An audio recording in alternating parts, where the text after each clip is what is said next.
오늘은 앨런 머스크를 세계 최고 부자로 만들어준 테슬라는 어떤 기술을 사용하고 있는지, 또 어떤 사람들을 뽑고 있는지에 대해서 알려드릴 거예요.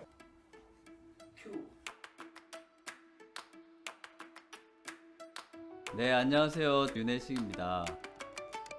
IT 트렌드를 알려드리는 채널입니다. 안녕하세요. 윤혜식입니다. 오늘은 기업들의 테크 스택에 대해서 한번 알아보도록 하겠습니다. 우리가 어떤 기업들이 이제 주목을 받을지에 대해서 크런치베이스 통해서 알아보았는데요. 그럼 오늘은 이제 여러분들이 그런 기업들이 사용하고 있는 기술들은 어떤 것들이 있는지 좀 더 자세히 알아보도록 하겠습니다. 우선 테크 스택이라고 하면 해당 기업들이 가지고 있는 기술들이 굉장히 많거든요. 그래서 뭐 웹을 쓰는 기업들도 있고 모바일을 사용하는 기업들도 있고, 그리고 내부적으로는 굉장히 또 다양한 기술들을 사용하고 있는데, 그런 각각의 기술들이 하나씩 층층이 쌓여가지고 하나의 전체 서비스를 만들고 있는 거죠. 그래서 오늘은 그런 기업들이 사용하고 있는 개별 기술들이 어떻게 있고, 그런 걸 분석할 수 있는 툴들은 또 어떤 것들이 있는지 한번 알아보도록 하겠습니다. 제가 왜 오늘 이 테크 스택을 여러분들과 나누자고 하냐면, 제가 대학교 다닐 때 저희 전공 교수님이 그런 말씀을 하신 적이 있어요. 예전에 이제 삼성전자가 오늘날 같은 인류 기업이 되기 전에 반도체를 처음 시작을 할 때 삼성전자 내부에서도 반도체에 대해서 아는 사람이 거의 전무했다고 합니다. 그래서 삼성전자에서는 반도체 사업을 하고 싶고, 그런데 내부엔 전문가가 없고 어떻게 할까 고민을 했을 때 그 인텔이 만든 그 반도체 칩들 있죠. 그것들을 화학약품에 녹여서 사진을 찍어서 현미경으로 분석을 해서 그걸 큰 건물에 바닥에 쫙 펼쳐놓고 도면을 분석해서 결국은 반도체들을 만들었다고 해요. 그런 것처럼 우리가 어떤 기업에 입사를 하건 혹은 주목받고 있는 기업들이 어떤 기술을 쓰는지를 궁금해 하시잖아요. 그죠? 그런 기업들이 사용하는 기술들을 우리가 보려면 지금 삼성전자를 제가 말씀드린 것처럼 그 기업들이 사용하고 있는 기술들을 한꺼풀씩 벗겨보는, 그죠? 분석해보는 나만의 기술이 필요하다는 거죠. 우리가 주택을 만약에 예를 든다면, 주택 같은 경우는 외부 익스테리어라고 보통 얘기를 하죠. 외장이 있고, 그리고 집 안으로 들어오면 내부 인테리어가 있어요. 그래서 오늘 지금 여러분과 함께 나누려고 하는 거는 외부에 이런 마감을 어떻게 하고 있는지, 그리고 집 안에 있는 내부 인테리어는 또 어떻게 우리가 분석해 볼 수 있는지를 알려드리도록 할게요. 자, 여러분들이 크런치베이스에서 트렌드한 기업 리스트를 찾으셨죠, 그죠? 그러면 이 크런치베이스에는 데이터 부스트 통해 가지고 여러분들이 클릭을 하시게 되면 이 기업들이 사용하고 있는 어떤 솔루션이 있는지 쭉 리스트가 또 나옵니다. 그럼 이 리스트는 누가 제공해 주냐? G2 스택이라고 하는 솔루션이 있어요. 웹사이트에서 제공이 되기도 하는데, 이 G2 스택에서 이 기업이 사용하고 있는 리스트를 테크크런치에서 분석을 하신 다음, 그 다음 G2 스택에 가시면 좀 더 상세하게 해당 솔루션에 대한 설명을 보실 수가 있는 거죠. 이해되셨죠? 여러분들, 제가 이렇게 유튜브 하면서 가끔 여러분 저보고 그런 생각 하시지 않았나 싶은데, 다 좋은데 어떻게 하라고, 그죠? 궁금하시죠?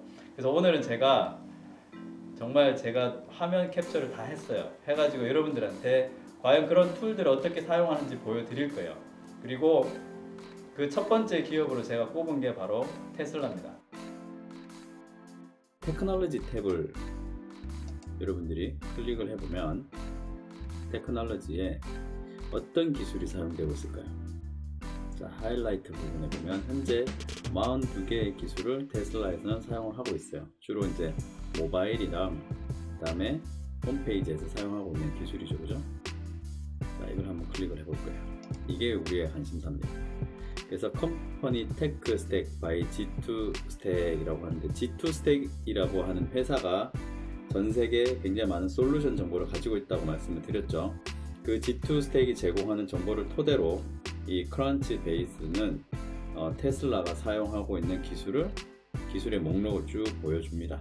자, 우선 상태를 보면은 지금 현재 사용하고 있는 기술이 있고, 테슬라에서 예전에 사용했던 기술이 있어요. 그래서 우리는 지금 현재 사용하는 기술이 관심이 있기 때문에 스테이터스를 액티브인 상태에 있는 기술만 좀 보도록 하겠습니다.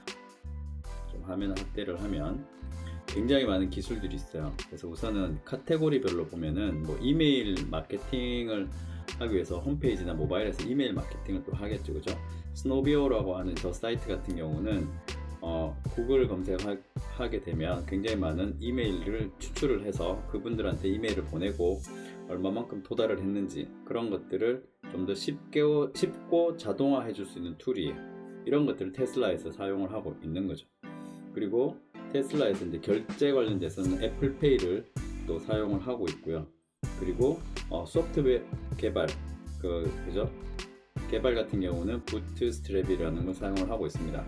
그리고 네트워크 관련돼서는 F5라고 하는 네트워크 회사 F5라는 회사가 있는데 거기서 제공하는 또 툴을 사용하고 있고, 뉴리릭이라고 하는 그 툴을 테슬라에서 지금 사용을 하고 있는데, 이 뉴리릭, 그래서 지금 보시는 것처럼 뉴리릭 같은 경우는 앱에서 사용자들이 어느 도시에 살고 있는지, 그렇죠? 그 다음에 사용자들의 인터넷 그 주소, IP 주소를 통해서 우리는 어느 지역에 살고 있는지 다 추적이 가능하거든요. 그런 것들을 좀 더 쉽게 보여주는 모니터링 툴이 바로 이 뉴리릭입니다. 자, 지금 이게 앞서 클런치 베이스에서 본 거는, 그죠? 주택으로 치면은 익스테리어, 외부를 우리가 한번 훑어본 거예요. 홈페이지 혹은 테슬라에서 만든 모바일 앱에서 사용하는 기술이 어떤 건지 우리가 한번 훑어봤고요. 사실은 근데 중요한 건 이제 내부죠. 내부에 사실 어떤 기술을 사용하고 있는지가 더 궁금하죠, 우리는. 그죠? 그렇기 때문에 우리 어디로 왔냐면 테슬라 홈페이지로 왔고요. 여기에 보면 제일 보통 홈페이지들 밑에 보면 여기 보면 있죠. 커리어가 있어요. 커리어에 보면은 QA 엔지니어, 뭐 풀스택 엔지니어, 그리고 어드바이저, 그리고 프로세스 엔지니어, 굉장히 많은 포지션들을 지금 채용을 하고 있습니다. 데이터 엔지니어, 테슬라는 제가 이제 개인적으로 궁금한 거기도 하지만 테슬라는 그 많은 자율주행 데이터를 그저 처리를 해야 되잖아요. 그러면 당연히 데이터 엔지니어가 필요할 거고, 내부적으로 어떤 기술을 가지고 그런 데이터들을 저장하고 분석하는지 그걸 좀 더 엿볼 수 있는 게 바로 데이터 엔지니어 포지션이겠죠. 엔지니어 포지션을 우리가 한번 살펴볼까요? Responsibility, 어떤 업무를 해야 하는지, 그죠? 여기 나와 있어요. 데이터 전송 처리해야 되고, 데이터 옮겨야 되고, 그 다음에 효과적으로 이 인프라를 구성해야 돼요. 생성해야 되고, 그리고 나서 데이터가 어마어마하게 늘어날 거기 때문에 확장성도 준비를 해야 되는 게 바로 이 데이터 엔지니어가 하는 역할이죠. 그리고 데이터 파이프라인이라고 해서, 데이터 파이프라인이라는 개념은 뭐냐면 데이터를 수집하는 것부터 저장을 하고 활용하는 것들을 하나의 진짜 말 그대로도 호수처럼 연결하는 거예요. 그 데이터 뭐 자율주행 자동차를 만들 거기 때문에 테슬라 같은 경우는 데이터 수집이 어디서 일어나겠습니다. 차에서 일어나겠죠. 차에 있는 수많은 센서들이 데이터를 만들어낼 겁니다. 그러면은 그 데이터가 어디로 가겠어요? 당연히 테슬라 내부 데이터 센터 혹은 클라우드로 가겠죠. 그러면 데이터를 수집해주는 어떤 서비스가 필요할 거예요. 그리고 그 들어온 데이터를 저장해주는 기술이 또 필요하겠죠. 빅데이터 관련돼서. 그리고 그걸 사람이 다 분석 어떻게 하겠어요? 전 세계 수천만 대, 그죠?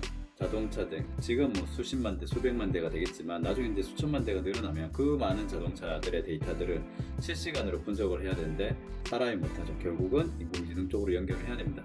그것도 실시간으로. 그러려면 어떤 서비스들 우리가 테슬라는 사용할까 궁금하시죠? 자, 그래서 must have requirement라고 반드시 이런 데이터를 처리하는 사람들이 가져야 될 기술에 대해서 여기 또 잘 정리를 해놨죠, 그죠? 기본적인 SQL, 뭐 관계형 데이터베이스라고 우리가 보통 얘기를 합니다. SQL, 그죠? 관계형 데이터베이스를 처리할 수 있는 능력. ETL이라고 해서 데이터를 전송하고 처리하는 어떤 기술을 보통 ETL이라고 얘기하는데, 이런 것들 가장 기본적인 기능들이 필요하고요. 그리고 여기 보면 또 눈에 띄는 것들이 있어요. AWS, 그래서 아마존 클라우드로 사용할 가능성이 굉장히 높다라고 또 보시면 클라우드도 공부를 해야 되는구나. 그리고 그리고 더 중요한 거 앞에 있죠. 하둡이 나왔습니다. 현재 글로벌 기업들이 이런 어마어마하게 많은 데이터를 저장하기 위한 핵심 기술이 바로 하둡이라고 하는 기술이에요. 예전에 이제 야후에서 이것들을 만들어지고 구글에 있는 또 구글 파일 시스템 같은 것들이 합쳐지면서 굉장히 많은 기술들이 나왔는데 그 중에서 가장 주목받고 있는 기술이 바로 이 하둡이라고 하는 기술입니다. 그래서 하둡을 사용할 수 있어야 되고 구축하거나 뭐 운영할 수 있어야 되고 그죠? 그리고 또 하나 중요한 부분이 이제 이 부분인데 뭐 스팍이라고 하는 아파치라고 하는 그 소프트웨어를 오픈 소스로 이제 공개해서 사용하는 재단이 있어요. 아파치 재단이라고 있는데 거기에서 실시간으로 이런 대규모의 데이터를 처리할 수 있는 솔루션 소프트웨어가 바로 스팍이라는 게 있습니다. 그런 것들도 이 테슬라 데이터 엔지니어는 기본적으로 알고 있어야 된다. 그죠?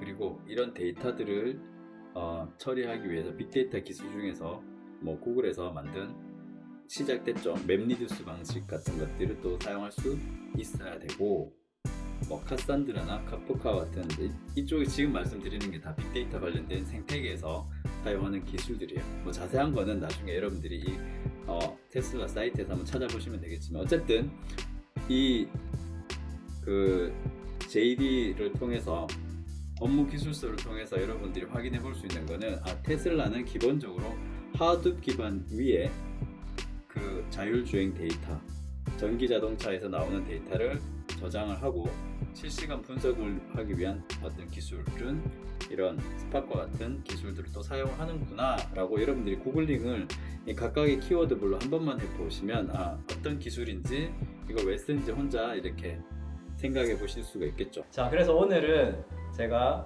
여러분들에게 화면을 통해서 어떻게 하면 기업들이 갖고 있는 그 기술 스택들을 외부에 해당하는 그죠?